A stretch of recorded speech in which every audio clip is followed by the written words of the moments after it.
Welcome to online রিভিউচারের channel থেকে আমি বিপ্লব। So আজকে আপনাদের সামনে চলে আসলাম হাইসেনের একটা স্মার্ট টিভি নিয়ে। দেখতে পাচ্ছেন অ্যান্ড্রয়েড টিভি।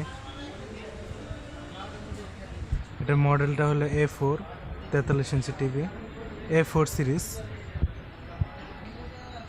এটা আপনার 32 ইঞ্চিও আছে।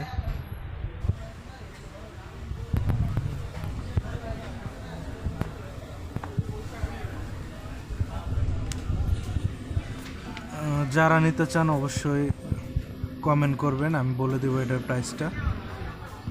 সো এটা শীঘ্রই আনবক্সিং ভিডিওটা আসবে। যারা আমার চ্যানেলে এখনও সাবস্ক্রাইব করেনি, প্লিজ আমার চ্যানেলটি সাবস্ক্রাইব করে আমার পাশে থাকবেন। থ্যাংক ইউ সো মাচ সবাইকে।